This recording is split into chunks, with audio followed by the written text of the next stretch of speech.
Before all of that, more than that, let's catch up with the weather. Carol has everything. Good morning again.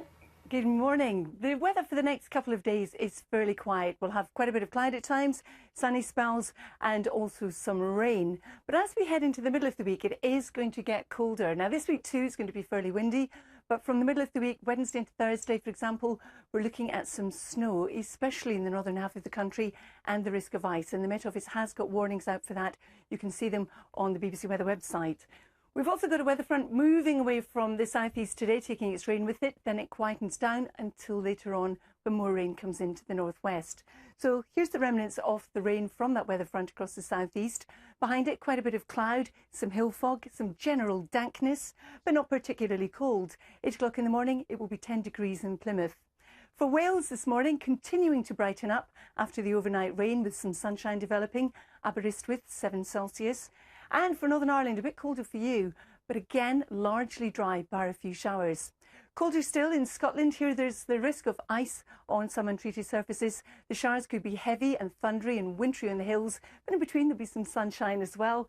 And across northern England, a beautiful start to the day for you. Bits and pieces of cloud around, but as we go through the morning, it will continue to brighten up. The rain moving away, but as we go through the afternoon, the sunshine in places will turn that bit hazier. But the showers will become fewer and further between generally across the board. Temperature-wise, looking from about 4 to 9, so roughly where we should be. Now, as we head on through the evening and overnight, it's going to be cold. We're looking at a widespread frost for central, southern and eastern parts of England, as well as eastern Scotland. For the rest of Scotland and Northern Ireland, we've got more cloud building in, again, courtesy of another weather front approaching, which will introduce some showers, and then we'll see some rain coming our way too. So temperature-wise, well, with the cloud and the rain, the temperature that little bit higher, but these temperatures, you can tell, are indicative of towns and cities. They'll be lower than that in rural areas as ever. So through tomorrow, we start off with our rain and windy conditions across the north and the west.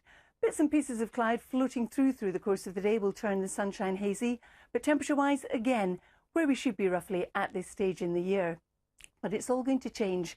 So here we've got our weather front in the northwest. By the time we get to Wednesday, it will have crossed the UK, getting down into the southeast. Behind it, we'll be pulling in some colder air. Increasingly, the showers will be wintry in the north, and that sets the scene as we head from Wednesday into Thursday. And as for is it going to be cold for the next 3 weeks? Well, at the moment, what it looks like is it's going to be cold this week. It's going to be cold, but not as cold next week. So fairly typical wintry weather, actually, Lou and Billy. OK, typical it is, but thank you very much, Carol. 21 minutes past 7 tomorrow.